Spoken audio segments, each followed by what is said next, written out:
Hello दोस्तों, स्वागत है आपका हमारे यूट्यूब चैनल मरीन वर्ल्ड में। दोस्तों, आज के इस वीडियो में मैं आप लोगों को बताऊंगा डीएसपी ऑफिसर कैसे बने और इसके बारे में संपूर्ण जानकारी आप लोगों को दूंगा। दोस्तों, वीडियो में आगे बढ़ने से पहले मैं आपसे रिक्वेस्ट करना चाहूँगा कि अगर आपने अभी तक मेरा चैनल सब्सक्राइब नहीं किया है तो इसे ज़रूर सब्सक्राइब कर लीजिएगा और अगर वीडियो अच्छा लगे तो इसे शेयर ज़रूर कीजिएगा। तो चलिए दोस्तों, इस वीडियो को स्टार्ट करते हैं। पुलिस विभाग में वैसे तो निम्न तथा उच्च स्तर के पद मौजूद होते हैं, पर इनमें शामिल डीएसपी पद क्या होता है, इस बारे में अगर आप जानने हेतु उत्सुक हैं तो इस वीडियो में दी जाने वाली जानकारी आपके लिए खास होने वाली है। यहाँ पर डीएसपी पद से जुड़ी आवश्यक पात्रताएं, परीक्षाएं, इस पद हेतु दी जाने वाली सैलरी तथा अन्य पहलुओं पर बुनियादी जानकारी का लाभ आप प्राप्त कर पाएंगे इस वीडियो से। जिन सभी छात्रों को भविष्य में डीएसपी के रूप में कैरियर का निर्माण करना है, उन सभी के लिए मार्गदर्शन के तौर पर ये वीडियो साबित होगा। हमारा प्रयास होगा कि आपको डीएसपी पद से संबंधित आवश्यक जानकारी से अवगत कराएं तथा आपकी शंकाओं का इस वीडियो के माध्यम से समाधान हो। इसी विश्वास के साथ तमाम बातों को मैं जानकारी के माध्यम से आपके सामने प्रस्तुत कर रहा हूँ, जिसका आपको उज्जवल भविष्य हेतु लाभ हो, यही हमारा मकसद है। अब हम डीएसपी पद का फुल फॉर्म क्या होता है इसे जान लेते हैं। आमतौर पर समाज में डीएसपी शब्द का प्रयोग किया जाता है, जिसका सही अर्थ या हिंदी में अनुवाद से बहुत बार लोग अनभिज्ञ होते हैं, पर सही मायने में डीएसपी शब्द का full form deputy superintendent of police होता है, जिसका हिंदी अनुवाद उप पुलिस अधीक्षक होता है। भारत में इस पद हेतु कुछ प्रमुख प्रतियोगिता परीक्षाएं द्वारा उम्मीदवारों का चयन किया जाता है, जो कि राज्य सरकार के अंतर्गत वर्ग ए यानी कि ग्रुप ए का अधिकारी का पद होता है। पुलिस विभाग के उच्च स्तर अधिकारियों की सूची में इस पद का क्रम आता है, जिससे जुड़े अन्य महत्वपूर्ण पहलुओं पर हम आगे विस्तार से चर्चा करेंगे। अब हम डीएसपी के चयन हेतु आयोजित होने वाली परीक्षाओं के बारे में जान लेते हैं।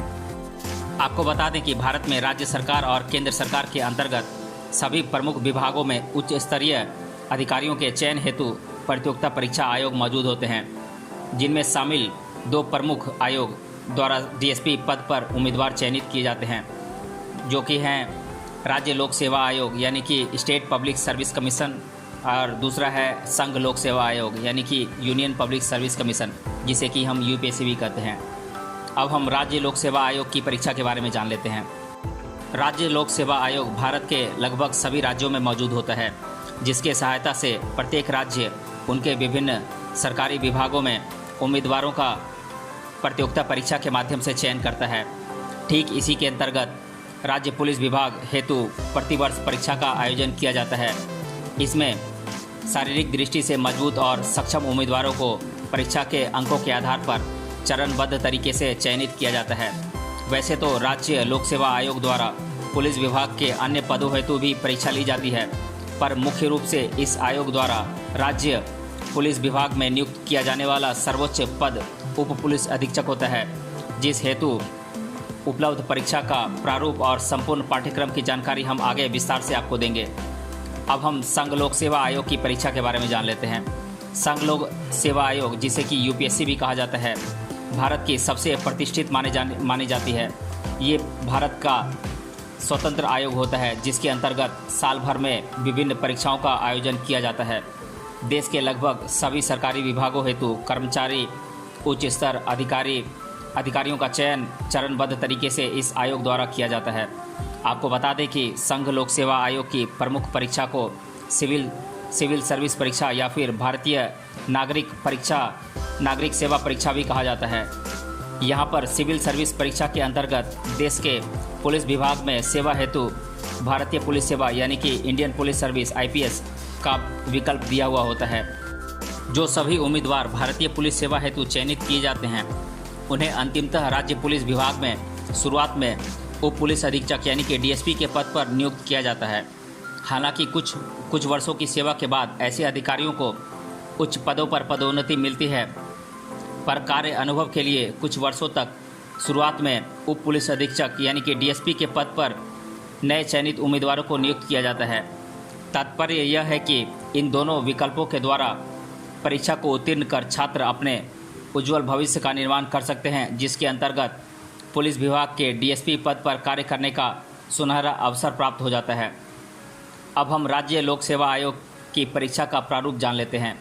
तो इस परीक्षा के 3 प्रारूप हैं, यानी कि 3 चरण हैं। पहला चरण है पूर्व परीक्षा यानी कि प्रीलिमिनरी एग्ज़ाम, और दूसरा चरण है मुख्य परीक्षा यानी कि मेंस एग्ज़ाम, और तीसरा चरण है साक्षात्कार यानी कि इंटरव्यू।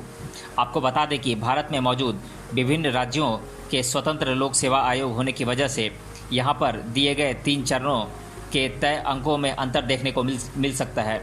इसलिए आप जिस भी राज्य के निवासी हैं, वहाँ के लोक सेवा आयोग से संबंधित आधिकारिक वेबसाइट द्वारा डीएसपी पद की परीक्षा की जानकारी हासिल करना आपके लिए उचित कदम साबित होगा। और अब हम संघ लोक सेवा आयोग की परीक्षा का प्रारूप जान लेते हैं। तो इसमें भी 3 चरण होते हैं परीक्षा के।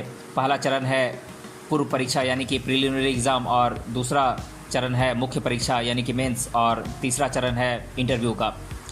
अब हम यूपीएससी के प्रीलिम्स के पेपर के फॉर्मेट को जान लेते हैं। इसमें जनरल स्टडीज़ 1 और जनरल स्टडी 2 के नाम से 2 पेपर होते हैं। स्वतंत्र रूप से इन दोनों पेपरों को 200 अंक दिए गए होते हैं। इस तरह से कुल 400 अंकों की प्रीलिम्स की परीक्षा होती है। प्रत्येक पेपर को यहाँ पर हल करने हेतु 2 घंटे का समय दिया गया होता है, जिसका प्रारूप बहुविकल्पिक यानी कि मल्टीपल चॉइस क्वेश्चन के तौर पर होता है। यहाँ आपको पूछे गए प्रश्नों के उत्तर हेतु 4 विकल्प दिए गए होते हैं, यानी कि 4 ऑप्शन दिए जाते हैं, जिसमें से सही विकल्प का चयन आपको करना होता है। जनरल स्टडीज़ पेपर 1 में कुल 100 प्रश्न मौजूद होते हैं, जिसमें प्रत्येक प्रश्न को 2 अंक दिए गए होते हैं। वहीं जनरल स्टडीज़ 2 में 80 प्रश्न मौजूद होते हैं, जिसमें प्रत्येक प्रश्न को 2.5 अंक दिए गए होते हैं। जो भी उम्मीदवार आयोग द्वारा तय अंकों को प्राप्त कर परीक्षा को उत्तीर्ण करते हैं, उन सभी को मुख्य परीक्षा हेतु पात्र समझा जाता है। अब हम यूपीएससी के मुख्य परीक्षा का प्रारूप जान लेते हैं, यानी कि मेंस का पैटर्न जान लेते हैं। आपको बता दें कि मुख्य परीक्षा का प्रारूप लिखित तौर पर होता है, जिसमें कुल 9 पेपर होते हैं और जिसके लिए लिखित परीक्षा का आयोजन किया जाता है।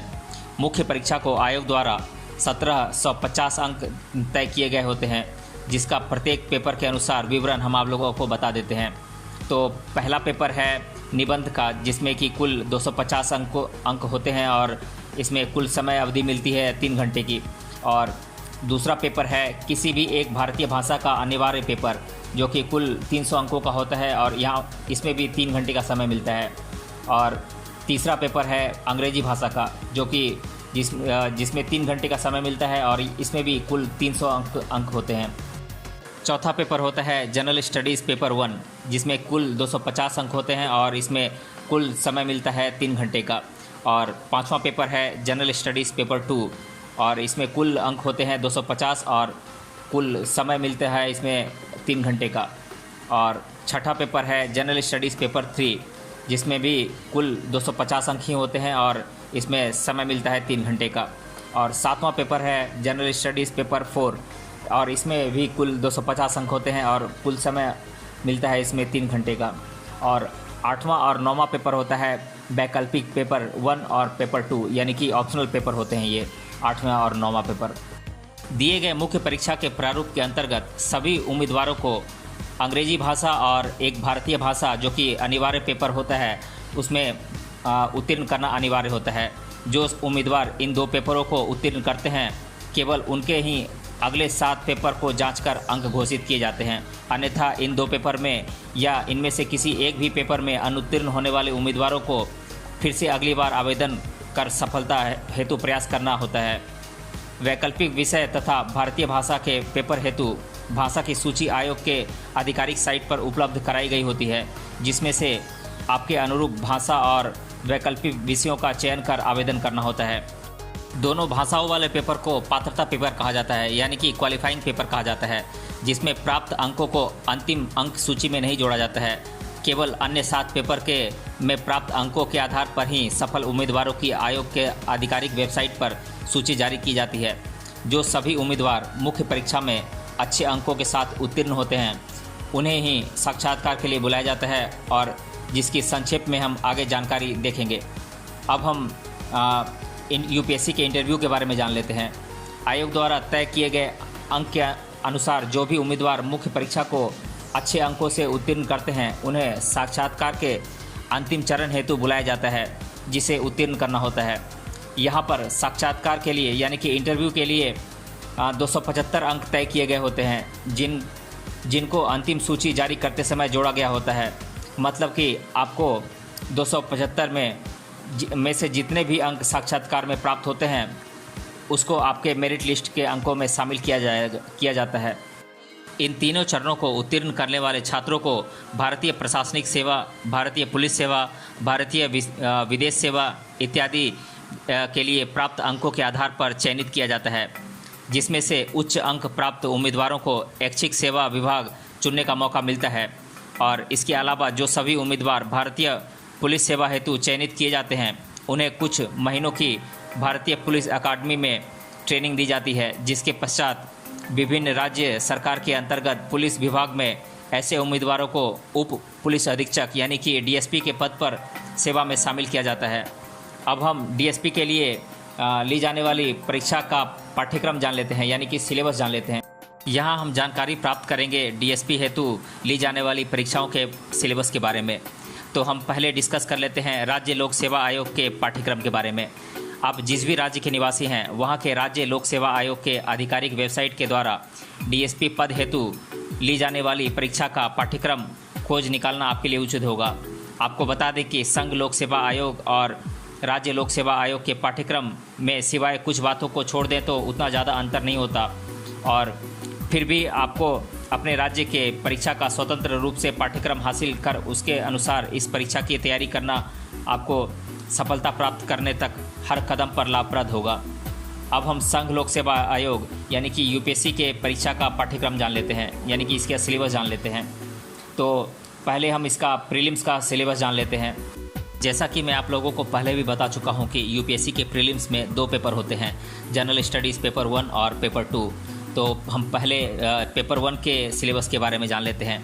तो इसके सिलेबस के भाग हैं भारत का समग्र इतिहास और राष्ट्रीय स्वतंत्रता आंदोलन इत्यादि, यानी कि history of India and Indian national movement, भारतीय अर्थव्यवस्था तथा आर्थिक विकास से संबंधित प्रमुख बातें, सामाजिक विकास, गरीबी, संरचनात्मक विकास, जनसंख्या इत्यादि, यानी कि इकोनॉमिक एंड सोशल डेवलपमेंट, समसामयिकी, भारत और विश्व की प्रमुख घटनाएं यानी कि करेंट अफेयर्स, और सामान्य विज्ञान यानी कि जनरल साइंस, और भारत और विश्व का भूगोल, geography of India and world, भारतीय राजनीति और प्रशासन, भारतीय संविधान, पंचायती राज, प्रशासनिक व्यवस्था, सामाजिक क्षेत्र की परियोजनाएं और विकासात्मक कार्य इत्यादि, यानी कि इंडियन पॉलिटी एंड गवर्नेंस इसका सिलेबस का भाग होता है। और पर्यावरण शास्त्र, जैव विविधता, वातावरणीय बदलाव, पर्यावरण पारिस्थितिकी इत्यादि, जिसे कि हम इन्वायरमेंटल साइंस कहते हैं। अब हम पेपर 2 के सिलेबस को जान लेते हैं। तो इसके सिलेबस के भाग हैं निर्णय की समस्या निवारण क्षमता, जिसे कि हम कहते हैं decision making and problem solving, समझने की क्षमता, कॉम्प्रिहेंशन, सामान्य बौद्धिक क्षमता, जनरल मेंटल एबिलिटी, बुनियादी अंकगणित, बेसिक न्यूमेरेसी, तर्क और आकलन संबंधी प्रश्न, जिसे कि लॉजिकल एंड एनालिटिकल रीजनिंग भी कहते हैं, आंतरिक कौशल्य तथा संचार कला से जुड़े प्रश्न, यानी कि interpersonal skills and communication skills. और अब हम यूपीएससी के मेंस का सिलेबस जान लेते हैं। तो पहले हम जान लेते हैं अंग्रेजी भाषा का क्या सिलेबस होता है। तो इसमें सटीक लेखन यानी कि प्रिसाइज राइटिंग, उपयोग और शब्द संग्रह यानी कि यूसेज एंड वोकेबलरी, और लघु निबंध शॉर्ट एसेज, पैसेज की समझ बोध यानी कि कॉम्प्रिहेंशन ऑफ गिवन पैसेजेस। तो इसके अंग्रेजी भाषा का ये सिलेबस हो गया। अब हम भारतीय भाषा का सिलेबस जान लेते हैं, जो कि आयोग के भाषा सूची में से कोई भी एक भारतीय भाषा का चयन करना होता है। तो इसका सिलेबस है सटीक लेखन यानी कि प्रिसाइज राइटिंग, और उपयोग और शब्द संग्रह यानी कि यूजेज एंड वोकेबलरी, लघु निबंध यानी कि शॉर्ट एसेज, पैसेज की समझ बोध यानी कि कॉम्प्रिहेंशन ऑफ गिवन पैसेजेस, अनुवाद करना यानी कि translation of English to Indian language and vice versa. अब हम निबंध पेपर का सिलेबस जान लेते हैं। तो प्रश्न में दिए गए विषय पर निबंध इसमें लिखना होता है। और अब हम जनरल स्टडीज़ पेपर 1 का सिलेबस जान लेते हैं। तो इसका सिलेबस है, ये हिस्ट्री का सिलेबस होता है, तो इसमें होता है राष्ट्रीय स्वतंत्रता संग्राम और भारतीय कला एवं संस्कृति, प्राचीन काल से लेकर आधुनिक समय तक का साहित्य, स्थापत्य शास्त्र एवं निर्माण इत्यादि, स्वातंत्र्योत्तर भारत और देश के अंतर्गत स्थिति, भारतीय समाज और विविधता, भारतीय समाज पर आधुनिकीकरण का प्रभाव, महिलाओं का योगदान, मुख्यतः भारतीय महिलाएं इत्यादि इसके सिलेबस का भाग होते हैं। अब हम जनरल स्टडीज़ पेपर 2 के जान लेते हैं। तो इसका सिलेबस होता है भारतीय संविधान, राज्य सरकार के अंतर्गत आने वाले कार्य और जिम्मेदारियां, राज्य में मौजूद विधान भवन और भारतीय संसद, विभिन्न संवैधानिक पद और पदों का चयन, इनके अधिकार, गरीबी और भुखमरी, प्रशासनिक सेवाओं का लोकशाही में कर्तव्य और सरकारी योजनाएं इत्यादि इसके भाग होते हैं सिलेबस के। अब हम जनरल स्टडीज़ पेपर 3 के सिलेबस को जान लेते हैं। तो ये मुख्यतः भारतीय अर्थव्यवस्था का ही पेपर होता है। तो भारतीय अर्थव्यवस्था, सरकारी वित्त नियोजन, भारत में हुए भूमि सुधार, वित्तीय निवेश संबंधी मुद्दे, आपदाएं और आपदा प्रबंधन, सुरक्षा से संबंधित चुनौतियां तथा सुरक्षा प्रबंधन, विभिन्न सुरक्षा संस्थाएं तथा उनसे जुड़े कुछ प्रमुख बातें, विज्ञान, सूचना प्रौद्योगिकी इत्यादि इसके सिलेबस का भाग होते हैं। अब हम जनरल स्टडीज़ पेपर 4 के सिलेबस को जान लेते हैं। तो इसके पेपर के भाग होते हैं आचार विचार तथा मानवीय रचना, प्रवृत्तियाँ, बुद्धिजीवी तथा महान दार्शनिकों का भारत और विश्व में योगदान, प्रशासनिक सेवा के लिए आवश्यक मूल्य तथा व्यवहार और विभिन्न कानून और सरकारी व्यवस्था से संबंधित आवश्यक नीतिपूर्ण मुद्दे इत्यादि इसके भाग होते हैं सिलेबस के। इसके अलावा 2 पेपर होते हैं वैकल्पिक विषय के, यानी कि आपने जो भी ऑप्शनल सब्जेक्ट चुना है ये उसका पेपर होता है। अब हम यूपीएससी के इंटरव्यू का सिलेबस जान लेते हैं। कुल 275 अंकों का यह चरण होता है, जिसमें मुख्य परीक्षा में उत्तीर्ण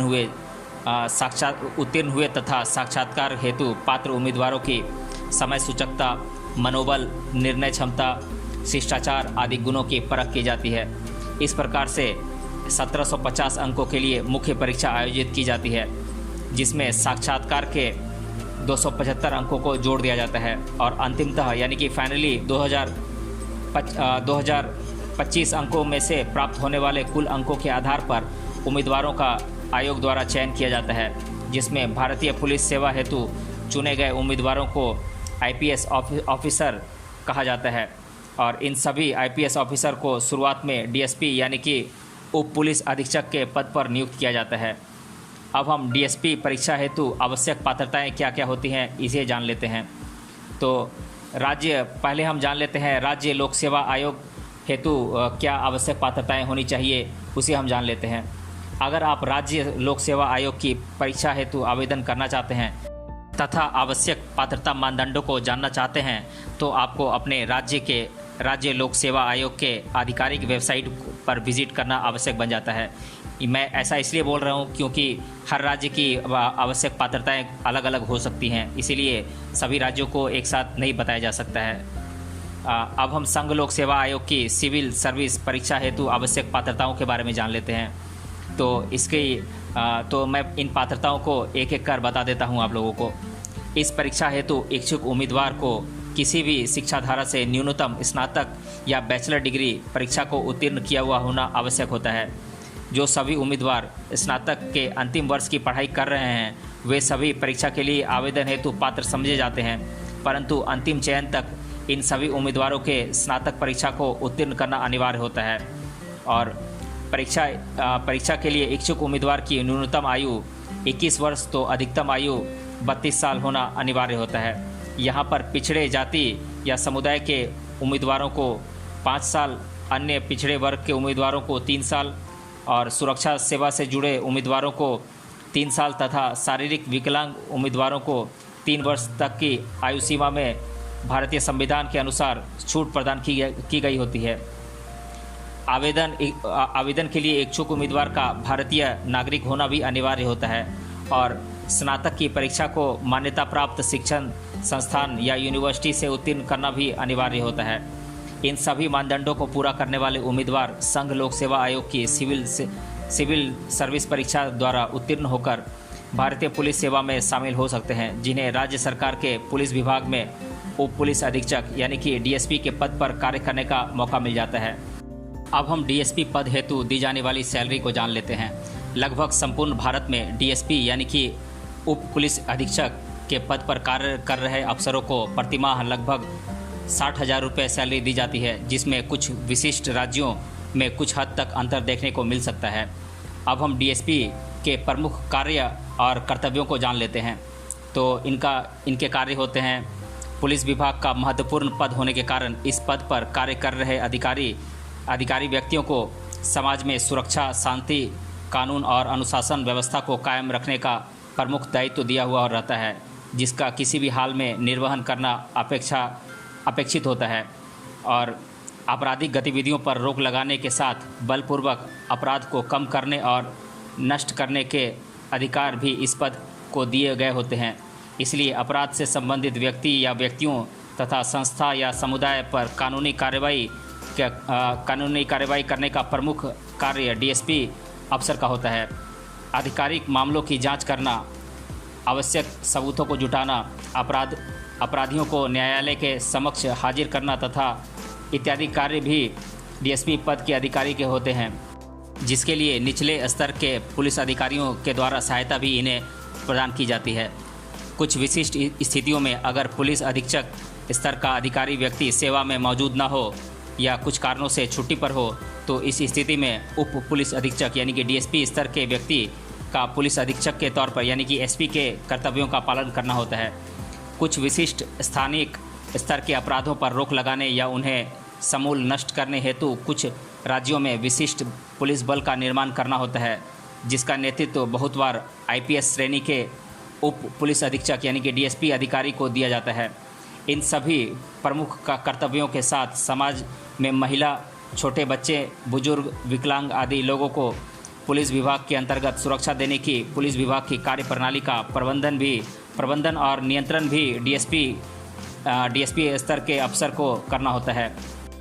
अब हम डीएसपी पद के बारे में छात्रों द्वारा अधिकतर बार पूछे जाने वाले प्रश्नों को एक एक कर जान लेते हैं। तो पहला प्रश्न है, डीएसपी पद पर कार्य करने हेतु आवश्यक न्यूनतम शिक्षा पात्रता क्या होती है?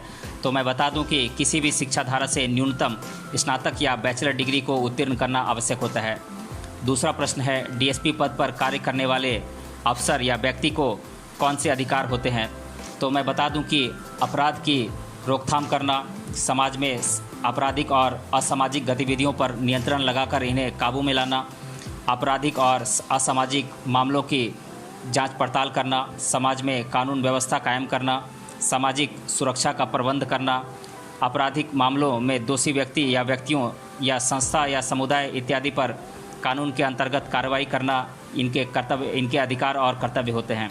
और तीसरा प्रश्न है, मुझे डीएसपी का फुल फॉर्म बताइए। तो डीएसपी का फुल फॉर्म होता है डिप्टी सुपरिटेंडेंट ऑफ पुलिस यानी कि उप पुलिस अधीक्षक।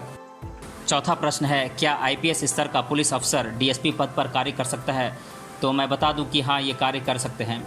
पांचवा प्रश्न है, क्या राज्य लोक सेवा आयोग परीक्षा द्वारा डीएसपी पद पर कार्य करने का अवसर प्राप्त होता है?